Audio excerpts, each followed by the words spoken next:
Hi everyone, I'm Gary Knoll.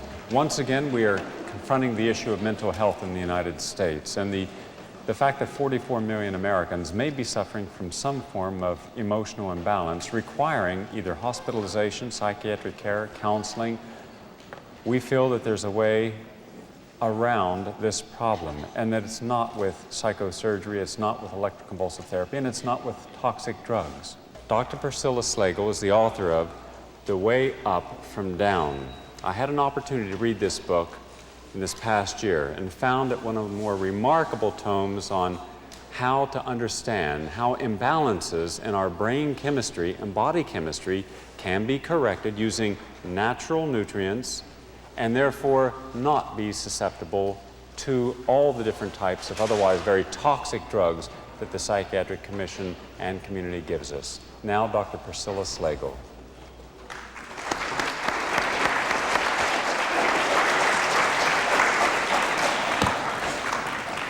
I'm delighted to be here talking to you on one of my favorite topics, which is the way up from down. Because none of us have to be down, and there is a way up.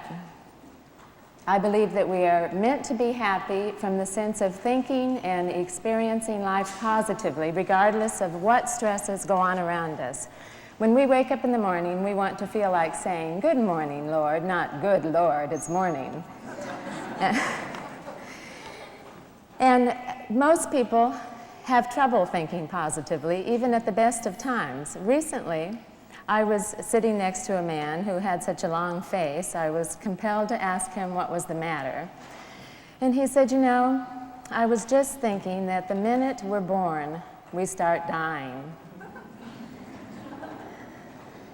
Many people are not able to be happy even at the best of times, which reminds me of one of my favorite definitions of positive thinking, which I found on a restaurant menu. It's a very good place to find things. And it read, "As you ramble on through life, brother, whatever be your goal, keep your eye upon the donut and not upon the hole." Yet millions are hole watchers, and I was too for many years of my life, so I can personally attest to what it's like to be on both sides of the mood fence, so to speak. Some people, in fact, feel that doom is so near that they don't even dare buy green bananas.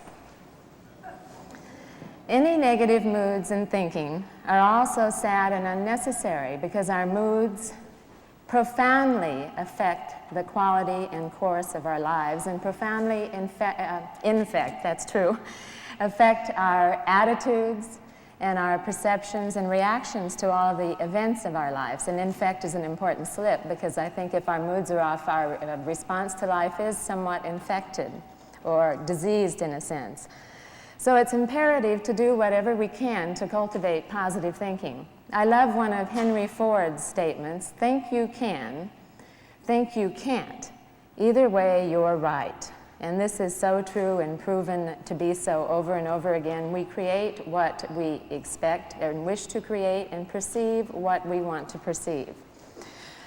But how can we feel like saying something such as, "I feel happy and blissful just being alive," or "I have everything to enjoy my here and now," when we feel exhausted and drained and irritable and dulled? I'm going to talk about how we can increase our chances of feeling like saying and experiencing these kinds of things. Many people take low moods for granted. They may have felt somewhat low all of their lives. It's amazing how many people come to me who have never experienced a feeling of well-being and optimum mental and physical health. So they believe that that's just their nature. And this reminds me of a story. A scorpion walked up to a frog and asked him if he could ride him across a stream on his back. "In no way," said the frog, "because if I do, you'll sting me." "Well, that doesn't make sense at all," said the scorpion, "because if I sting you, we'll both die." So that made sense to the frog. He let the scorpion climb on, and halfway across the stream, the scorpion injected a fatal sting. And as they both sank to their deaths, the frog asked, "You fool, why did you do it?" And the scorpion replied, "I couldn't help it. It's just my nature. I can't change." And many people remind me somewhat of the scorpion in the story in that they look upon their conditions as being imposed upon them by outside forces, external circumstances, family stresses, work stresses, whatever kind of stresses, physical illness, and they feel they cannot change. But I believe that armed with the right tools and the knowledge and the willingness and ability to implement this, we can change our moods and our attitudes and thus change the entire course and experience of our lives. The only difference between a happy person and a broken soul is not the kind of problems that are being experienced, because there are only so many varieties of problems to be faced in the world, and we all have our own unique sets, but they are mostly overlapping and similar. It's the attitude toward the problems that makes the difference and determines how stressed an individual is by what happens to them. Now, the way up from down provides a safe, simple, natural, nutritional prescription for the happy life. So many people are just existing, muddling through. I want to make that point again because it's so true. They worry, overreact, and fill their minds with unsettling what-ifs like, what if my son gets married before I do? They live much like the old man who said, I've had so many troubles, most of which have never happened. And if you think about it, how many of the things you worried and perhaps wore yourself out worrying about last year actually came true? We really don't break down from overwork. Work is generally very healthy for people, but we break down from over-worry. Worry which is useless and non-constructive and repetitive. And when people have low moods and certain chemical imbalances, they tend to worry more. And they tend to focus on the negative and to repeat this over and over again. And when they do this, other people tell them to straighten up, think right, and that it's all in their heads. And I, too, believe it's all in their heads, but not in the usual psychological sense. Yet, because their problems are in their heads, I feel they must change what's there, but from the sense and perspective of changing their brain chemicals. Whether we like it or not, and whether anyone agrees or not, science has now established that our emotions are influenced directly by the chemical states of our brains. And these are emotions such as love. A person who's depressed and low often can't experience loving feelings, and that's very distressing to them because they may have loved someone for 10 years and they get depressed and they don't feel this love anymore. Or hate, or anger, irritability, sadness, sorrow, fear, all of these are influenced by our brain chemicals.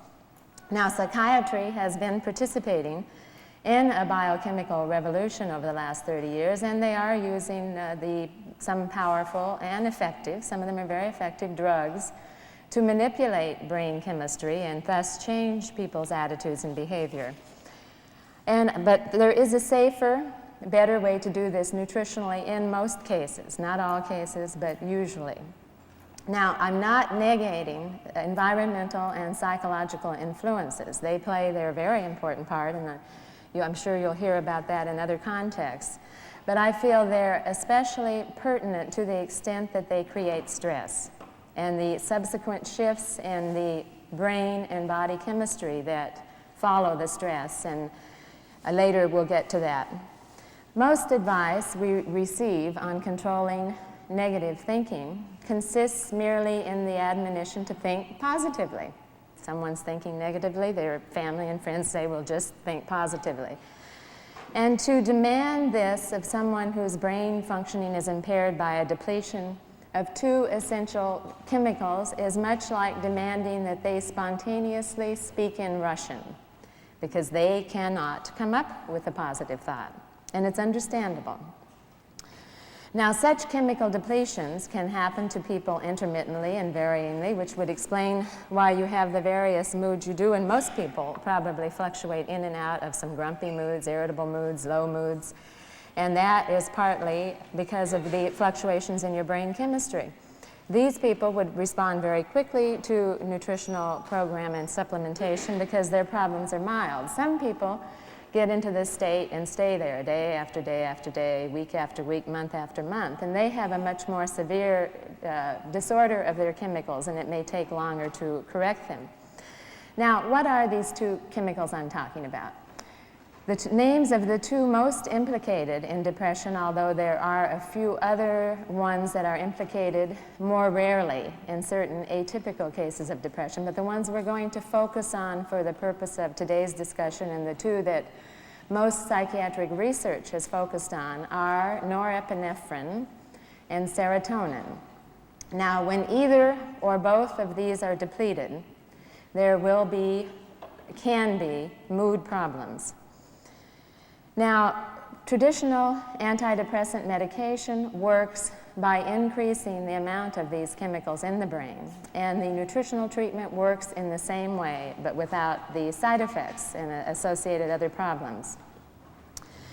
These two neurotransmitters, they're called neurotransmitters, are two of more than 40 such chemicals that have been identified in the brain, and two of the number of chemicals that are dependent on nutrients for their formation. It's unfortunate that our brain functioning is dependent on nutrients, and not all of the chemicals are dependent, so it's interesting which ones are. But neurotransmitters are chemicals that are released at certain sites in the brain that allow one brain cell to communicate with another in an area of connection that's called a synapse. And the kind of message communicated, as I mentioned, there are more than 40 of these discovered, and I'm sure many more are not yet discovered. The kind of message communicated depends on which chemical and which neurotransmitter is released, and the location in the brain and the particular function of those nerve cells. For instance, a message to calm down, to go to sleep, might be then communicated to the total body by the release of calming neurotransmitters in certain parts of the brain, and that would be serotonin. And a message to wake up and to be alert and focused and concentrating would be released by another release of another neurotransmitter, such as glutamic acid, which would be another one that would have to do with alertness and mental function and concentration. Now, norepinephrine and serotonin, the two that we're focusing on, promote positive mood, positive mental focus. They promote drive. The people who have a lot more drive may have higher levels of norepinephrine. Memory, concentration, and focus. They influence pain perception, which is one of the reasons why some people with severe depression have what are called chronic pain syndromes. They actually experience severe or any kind of mild or moderate physical pain, and when the depression is treated, the pain goes away. And there is no clear physical cause for the pain. The pain is going on because of their neurotransmitters or distorting their cerebral experience of the pain. They regulate our sex drives, these two neurotransmitters, particularly tryptophan helps to regulate the sex drive, and that's why the sex drive is often one of the first things to go when a person does get depressed. They regulate our sleep, and indeed insomnia or hypersleeping, too much sleep, can be components of low moods and depression. And they regulate eating patterns, and many of you may be familiar with the fact that many eating disorders have a mood disorder component to them. And they also help to promote positive mental focus. So you can see how important these are and how many areas of our life they influence areas of our lives. Now, this treatment program that I've been using for the past 11 years is called precursor loading. There's a lot of literature on it now and a lot of scientific articles, and there is a scientific book published on it, which is a compilation of a number of the research articles on tryptophan, which is something that forms serotonin, and we'll get to that, and on the formation of norepinephrine from tyrosine, which we'll get to. And then there are many articles appearing more lately in the popular media. I know in March, the New York Times had an article on this kind of treatment. So it's becoming more and more popularized, and I have an extensive bibliography in the book detailing all those research projects and papers. However, there weren't really any compilations of all the literature together and anybody presenting their practical experiences, which is what led me to write the book. Now, what is the treatment program? There's a very basic program that's outlined in the book that anybody can use with a few exceptions that I will mention. And that program consists of using tyrosine. Tyrosine is an amino acid. Amino acids are components of protein, but this has to be tyrosine all by itself in what is called the free-form singular amino acid form. Using tyrosine, the person, when they get up in the morning on an empty stomach, would take anywhere from 1 to 7,000 milligrams of tyrosine. Generally, I start people with 4,000 milligrams. In the research, they use what would be equivalent of 7,000 milligrams a day in all the tyrosine research. I have found it's not necessary to go that high. So generally, when people come into my office, I would start them on 3,000 or 4,000 milligrams. With the tyrosine, they take a vitamin B6, and that needs to be in a particular form, pyridoxal 5-phosphate form. The usual B6 supplements are in a form called pyridoxine hydrochloride. The body can't utilize that as well.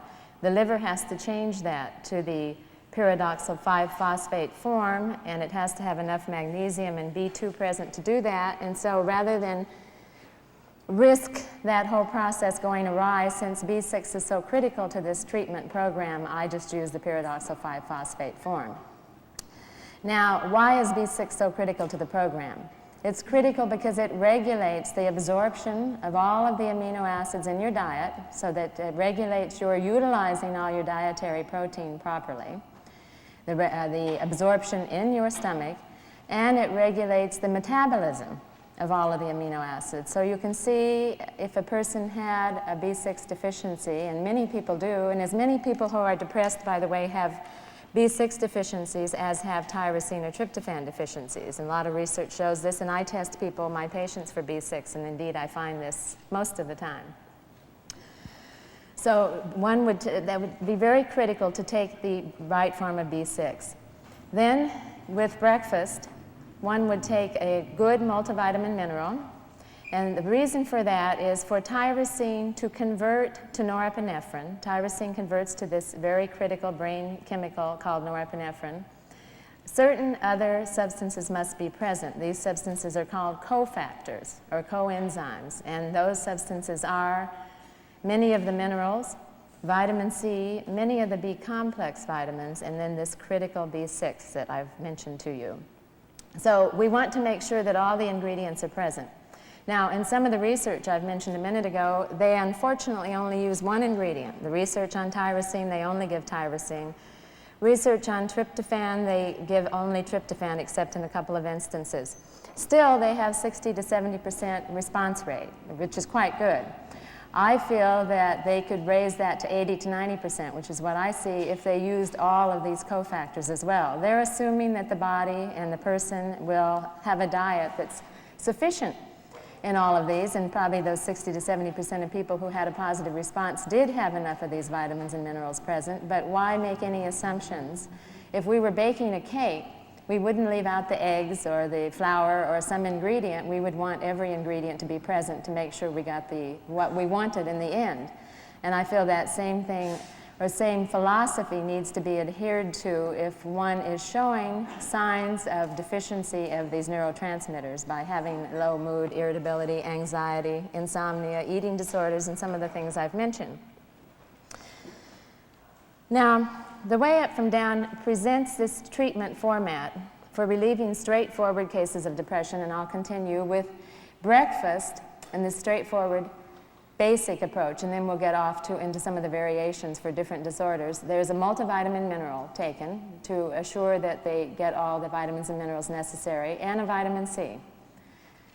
And it would be vitamin C, 1,000 milligrams, half of the daily dose of the multivitamin mineral, and then a B complex to make sure you get all the cofactor B complex. And I use what's called a coenzyme B complex. The Bs are in a little different form than you'll usually find. Again, ready for the body to utilize, not requiring any kind of change in form from the liver.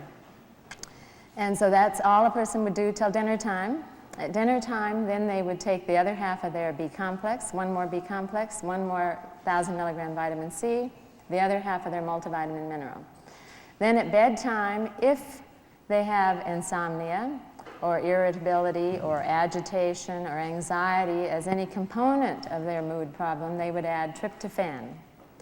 Tryptophan makes serotonin, the other critical neurotransmitter. And again, it requires certain vitamins and minerals and B6 that be present for it to form the serotonin. So tryptophan makes the serotonin, tyrosine makes the norepinephrine. And so what we're doing is just trying to create more of these in the brain.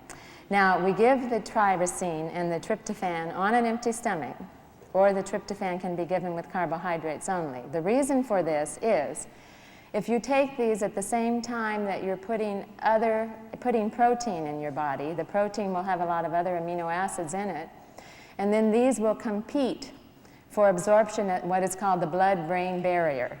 And you won't get as many in your brain, and we're trying to drive the tyrosine and tryptophan into the brain without any competition from other amino acids, because that's where we want them to get for our purposes. If you just want them to get in the body, it's no problem. So they would be taken without food, and the multivitamin mineral and B complex and C are taken with food. Now, I don't generally put individuals on the tryptophan unless they are having a sleeping problem of some sort or anxiety or agitation as part of their problem. Otherwise, the tyrosine will usually do. Now, if the individual is, if the 2 to 4,000 works in tyrosine in the morning, and they feel quite good on that program, then we stop at that. If that doesn't seem to do it, they can add another 2 to 4,000 milligrams of tyrosine in the middle of the afternoon. But during the last 5 or 6 years I've been using the program, I do amino acid blood testing on all the patients who do come to me. And there is a significant correlation between low mood problems and low tyrosine and low tryptophan, and often low glutamine, which is another very important amino acid that can be significant in certain cases where there are sugar addiction, sugar craving, and alcohol addiction, alcohol craving. The glutamine forms an important neurotransmitter called glutamic acid, and it and glucose are your two major brain fuels. And many people who are depressed, I'm finding, have low glutamine levels too. And when I find that they have the low glutamine levels, I also supplement glutamine. And that can be given at the same time as the tyrosine, because they don't compete at the place where they cross into the brain. And again, that would be in about equal doses to what I'm giving in the tyrosine. Now, a lot of people want to know how long it takes for this program to work. And that varies considerably. Generally, the less the disturbance, the quicker the program will work, obviously. So some people may feel something with the first dose of tyrosine. Some people who are more severely depressed and have been lifetime depressives may take 3 or 4 weeks or a few adjustments. Generally, I see people do all the testing, see them back in 2 weeks, place them on a program and see them back in a month, and then do monthly adjustments. And there is almost always considerable improvement after that month. But we may have to fine-tune the program for those people who are more severely depressed. Now, another very nice advantage is for those 20% where it doesn't work all by itself and I have to resort to medication, I only have to use 1/4 to 1/3 dose of medication. So you decrease the risk of side effects considerably because you're not having to go up to any kind of high-risk dosages. So that's wonderful. And then generally, if I do resort to medication, I only have to do that for about a month or two till everything triggers in, and then we can switch them back onto the nutrients only, and that will maintain them. Now, some of the distinct advantages of this program over traditional medication are, number one, that we don't have any of the significant side effects. Number two, it can be taken lifetime. I've been on it for 10 years, and I feel better all the time. And I have some patients who have been on it a long time, not because they have to or that I ask them to, but because they feel so good, they don't want to go off of it. I have some people who go on and off of it, who have intermittent kinds of mood problems. I have some people who just take it as needed, and they regulate it. If they wake up in the morning and they don't feel like they're off to a good day, they're on the basic B complex and multivitamin, then they add in the tyrosine or the tryptophan as needed. And I find that it has been extremely rewarding to use this program. It works in all ages, and particularly an advantage is using it in the very young. I have some children on it, and I have teenagers and the elderly, people who you wouldn't want to use medication on ordinarily. I've had many letters from all over the United States of people feeling very happy with the program, and one man wrote to me from Chicago, "Dear Dr. Slagle," he wrote, "before reading your book, my wife was so nervous no one could even sleep with her, but since she read your book, anyone can sleep with her." Now, in my practice, I'm treating many people who have depressions and associated other conditions, and when these other conditions are present, the program needs to be modified, and anyone who doesn't respond to this straightforward treatment should be checked. And these are food allergies, food sensitivities. If a person's daily eating something that depresses them, they'll have to find that out and get rid of it. Chronic viral syndromes, Epstein-Barr, cytomegalic virus, chronic yeast infections, Candida infections, that has to be addressed and treated. Hypoglycemia, if the mood's fluctuating because of fluctuating blood sugar, that has to be addressed and treated. And thyroid disease and drug reactions. That's the other precursor depleting factor that I didn't mention before, is many prescription medications deplete these nutrients and deplete these neurotransmitters, and some people can feel better just by changing their medication. Thank you. And